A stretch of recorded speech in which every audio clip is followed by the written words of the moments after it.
नमस्कार, अमर उजाला.com पर आप सभी का स्वागत है। मैं हूं प्रभाकर तिवारी और हमारे साथ हैं वरिष्ठ सहयोगी वरुण जी। वरुण जी, जिस तरीके से आज एक बड़ी ही महत्वपूर्ण खबर पर हम चर्चा करेंगे आपके साथ। चीन ने भारत की चिंताएं बढ़ा दी हैं, साथ ही साथ बांग्लादेश की भी चिंताएं बढ़ा दी हैं।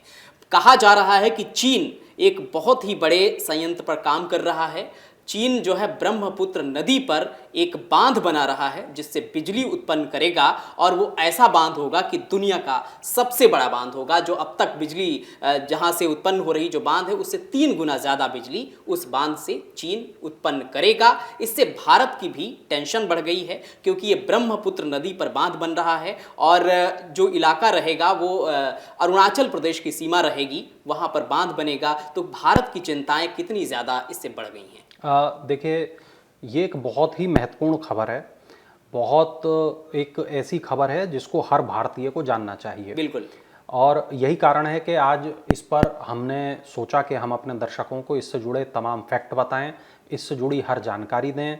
चीन का पूरा प्लान क्या है वो भी हम आपको बताएंगे इस वीडियो में। इस वीडियो में हम ये भी बताएंगे कि भारत क्या कुछ कर रहा है, और इसमें हम आपको ये भी बताएंगे कि बांग्लादेश जो चीन के इशारों पर चलता हुआ दिख रहा है, किस तरीके से वो उसके जाल में पूरी तरह फंस गया है। प्रभाकर, मैं आपको यहाँ ये भी बताता हूँ जो रिपोर्ट्स हैं। पहले मैं वर्तमान और ताज़ा रिपोर्ट्स पढ़ता हूँ। बिल्कुल। चीन ने भारतीय सीमा के पास तिब्बत में ब्रह्मपुत्र नदी पर दुनिया के सबसे बड़े बांध के निर्माण को मंजूरी दे दी है। 137 अरब अमेरिकी डॉलर से ये बांध बनेगा। इससे जो भारत और बांग्लादेश है वो दोनों, चिंता उनको होना स्वाभाविक है। चिंता क्यों होना है वो मैं बताता हूँ। चीन की जो सरकारी समाचार एजेंसी है सिन्हुआ, उसने एक आधिकारिक बयान के हवाले से ये कहा है कि सरकार, जो चीन की सरकार है, वो ब्रह्मपुत्र नदी के निचले हिस्से में एक जल विद्युत परियोजना को शुरू करेगी। और जल विद्युत परियोजना को खास तौर पर इसने मंजूरी दी है। ये बांध हिमालय की विशाल घाटी में बनाया जाना है और ऐसी जगह बनाया जा रहा है जहां पर ब्रह्मपुत्र नदी एकदम यू टर्न ले रही है और अरुणाचल प्रदेश और बांग्लादेश में पहुंच रही है। हांगकांग के साउथ चाइना मॉर्निंग पोस्ट ने गुरुवार को, यानी बीते कल को, यह बताया कि इस बांध के आगे चीन के 3 गॉर्जेस बांध सहित धरती पर कोई भी एकल बुनियादी ढांचा परियोजना छोटी पड़ जाएगी।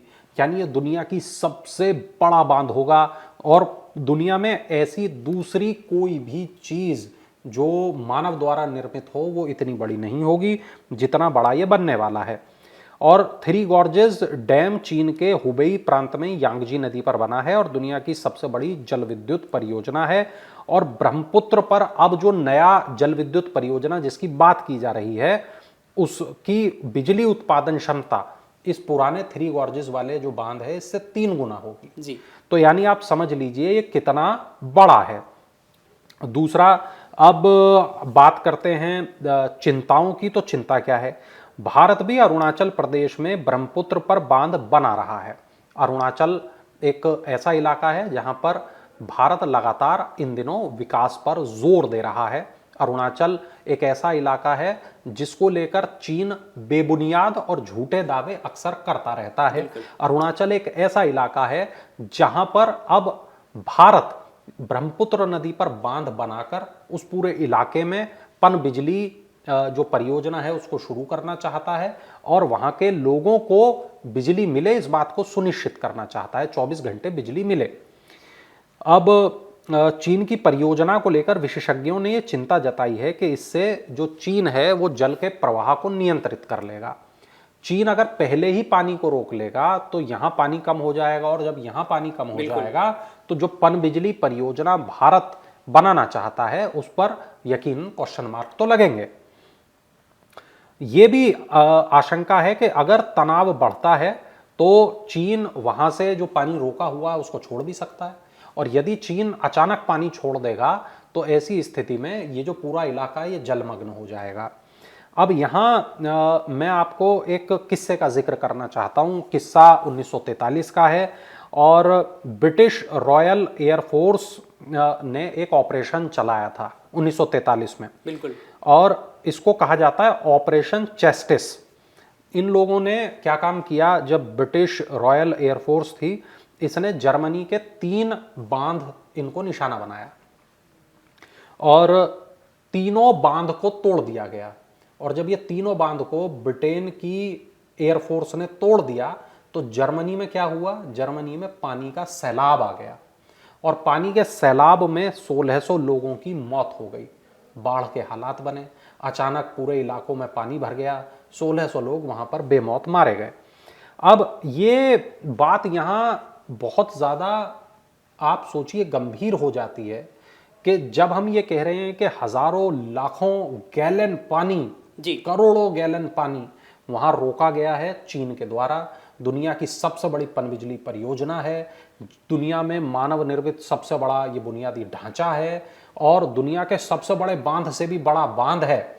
जब वहां पर लाखों करोड़ों गैलन पानी होगा और मान लो कभी भारत और चीन के बीच स्थितियां ठीक न हो और तब अगर चीन ऐसा कोई कदम उठा दे, तब क्या कुछ हो सकता है, कितनी बड़ी तबाही हो सकती है, कितना बड़ा नुकसान हो सकता है, इस बात से कोई इनकार नहीं किया जा सकता। ये बड़ी विकट स्थितियां वरुण जी हो सकती हैं। आपने ये तो बताया कि बांध से अगर पानी छोड़ दे, हाँ। लेकिन अगर बांध बनाने से जो भारत की जो परियोजना चल रही है अरुणाचल प्रदेश में, जो भारत बिजली बनाना चाह रहा है, क्या अगर वो बांध बना देगा तो ये जो हमारी परियोजना है भारत की, ये विफल हो सकती है उससे? बिल्कुल, देखिए जो विशेषज्ञ हैं उनका तो यही कहना है।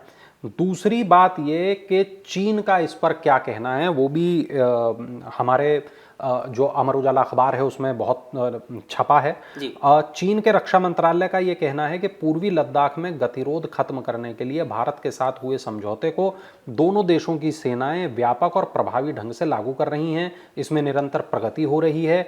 चीन के रक्षा प्रवक्ता कर्नल झांग शियाओगांग ने ये कहा कि दोनों देशों के बीच समझौते को लागू करने में निरंतर प्रगति हो रही है। उन्होंने ये भी कहा कि हाल के दिनों में भारत और चीन ने कूटनैतिक और सैन्य तरीकों से सीमा पर स्थिति पर नियंत्रण संपर्क बनाए रखा हुआ है और 21 अक्टूबर को जो समझौता हुआ था उसके बाद अजीत डोभाल और चीन के विदेश मंत्री वांग यी ने विशेष प्रतिनिधि स्तर की मुलाकात की, समझौते पर व्यापक बातचीत की। कर्नल झांग ने यह भी कहा कि भारत चीन संबंधों को सही रास्ते पर लाने दोनों देशों के हितों को पूरा करने के लिए जरूरी है। मैं यहां पर देखिए कुछ फैक्ट और भी यहां आपको बताना चाहूंगा जी। जो ब्रह्मपुत्र नदी जिसको हम कहते हैं, हम मानते हैं ब्रह्मपुत्र का अर्थ ही है ब्रह्मा का पुत्र जी। तो ये जो तिब्बत है पूरा इलाका, यहाँ पर करीब 8 बड़ी नदियाँ यहाँ से निकलती हैं। जैसे पंजाब 5 नदियों का घर कहा जाता है, पंज आब, आब मतलब पानी जी। उसी तरीके से जो तिब्बत है वहाँ से 8 नदियाँ निकलती हैं। इनमें से एक नदी का नाम है यारलुंग जांगबो। यारलुंग जांगबो यानी कि ब्रह्मपुत्र जी। तो जो तिब्बती नाम है उसका वो है यारलुंग जांगबो। और यहाँ पर सालवीन, मेकांग, यांगीस, माचू, सेंगई, तानपो और लोंगशेन खबाब, ये तमाम ऐसी नदियां हैं, ये इनके तिब्बती नाम हैं जो तिब्बत से निकलती हैं। और पूरी दुनिया की करीब 46% आबादी जो है वो इसी पानी पर डिपेंड करती है। थाईलैंड से लेकर वियतनाम तक और लाओस से लेकर कंबोडिया तक ये नदियां जाती हैं। और पूरी जो मैं कहूँगा कि पूर्वी जो भारत से पूर्व का जो इलाका है उनका एक बहुत बड़ा तबका, एक बहुत बड़ा हिस्सा इन नदियों पर डिपेंड करता है। यहाँ पर एक 2-3 चीज़ें हैं कि जब आप इस तरीके की बड़ी परियोजनाएं बनाते हैं तब असर पड़ता है आपकी कृषि पर, आपकी जो पारिस्थितिकी जो संवेदनशीलता होती है उस पर पूरा असर पड़ता है। वहाँ पर जो जीव जंतु रहते हैं, जो वहाँ जिस तरीके के पेड़ उगते हैं, वो पूरा का पूरा डिपेंड करते हैं नदी के एक फ्लो पर जी। नदी जिस तरीके से बहती आई है हजारों लाखों सालों से, वैसी बहती रहे, ये बहुत ज़रूरी होता है। लेकिन अगर आप वहाँ बांध बनाते हैं, पनबिजली परियोजना बनाते हैं, तो जो पानी आप पनबिजली परियोजना में इस्तेमाल करते हैं वो पानी की क्वालिटी क्या पहले के पानी जैसी रहती है, ये यहाँ पर जो विशेषज्ञ हैं उनकी चिंताएं बहुत ज़्यादा हैं। दूसरी बात ये कि डाउन स्ट्रीम में जो लोग रहते हैं उनकी जो आजीविका है वो भी अपने आप में एक बहुत बड़ी उसको भी संकट हो सकता है।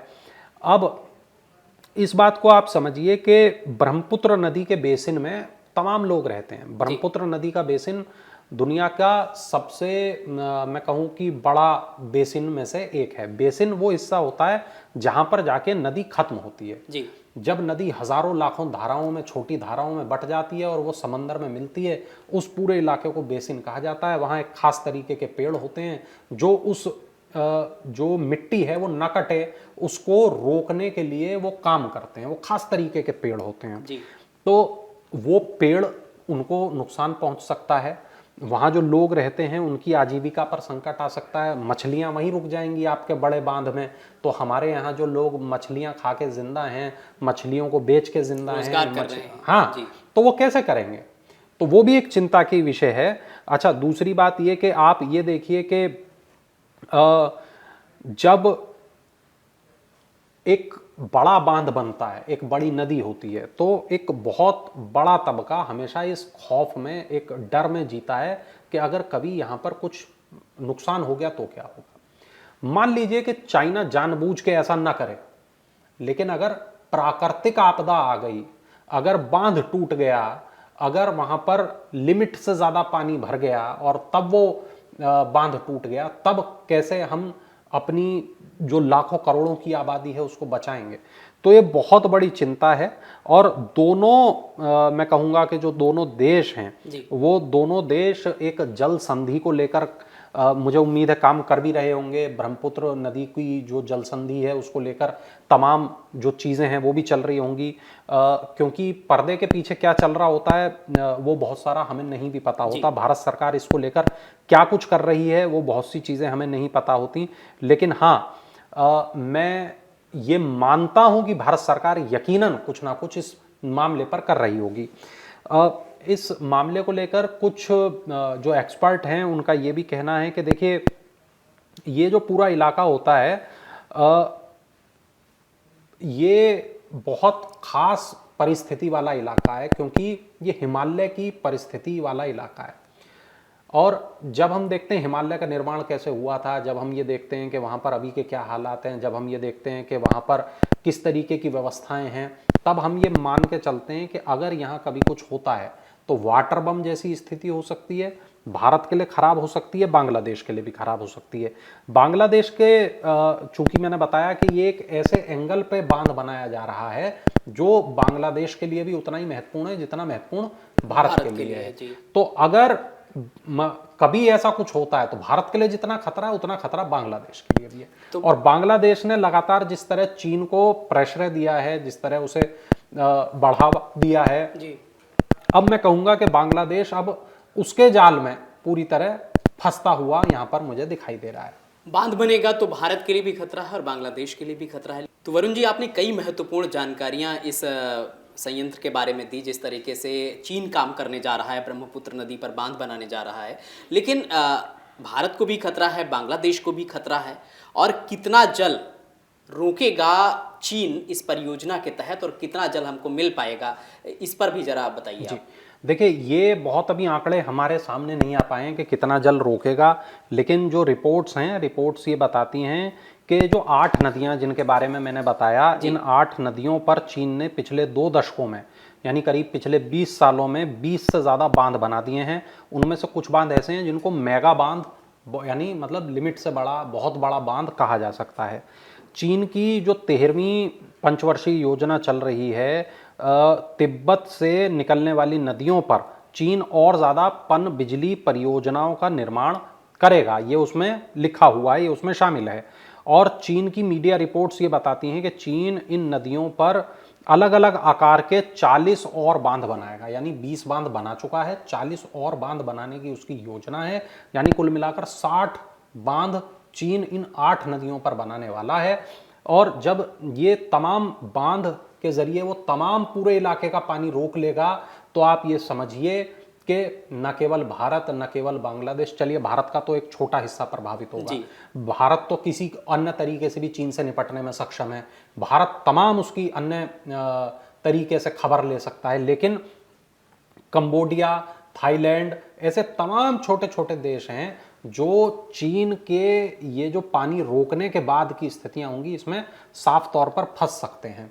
तो ये एक बहुत बड़ा मामला है और ये एक बहुत गंभीर मामला है। मैं चाहूंगा दर्शक भी कमेंट करें, बताएं वो इस बारे में क्या सोचते हैं। जी जी, बिल्कुल। तो वाकई में वरुण जी बहुत ही गंभीर मामला, जैसा कि आपने कहा कि ये जो बांध बनेगा तो सिर्फ ना भारत और बांग्लादेश, कई छोटे छोटे देश जहाँ तक ये नदी जाती है और जहाँ पर लोग आश्रित हैं उसके जल को लेकर के, कोई मछली पालन कर रहा है, कोई वहाँ पर कृषि का कार्य कर रहा है, तो तमाम तरीके के लोग प्रभावित हो सकते हैं और सभी को नुकसान हो सकता है। लेकिन भारत के लिए कूटनीतिक तौर पर भी एक झटका है, जिस तरीके से चीन ने भारत की परियोजना के अगर परिप्रेक्ष्य में देखें तो एक बहुत बड़ा बांध और दुनिया का सबसे बड़ा बांध बनाने का जो फैसला ले लिया है, तो ये अब देखना ये होगा, जैसा कि आपने ये भी बताया कि अंदर खाने भारत की और चीन की कुछ बातचीत भी चल रही होगी इस फैसले को लेकर के। यकीनन। हाँ जी, तो इस पर क्या कुछ आगे निकल करके आता है, भारत का क्या रुख रहता है, भारत की तरफ से क्या बयान होता है, वो भी हम आप तक जरूर पहुंचाएंगे। आप कमेंट करके बता सकते हैं इस पर आपकी क्या राय है। नमस्कार। अगर आप ये वीडियो YouTube पर देख रहे हैं तो हमारे चैनल को सब्सक्राइब करें और बेल आइकन को दबाना ना भूलें। अगर आप Facebook पर ये वीडियो देख रहे हैं तो हमारे पेज को लाइक करें।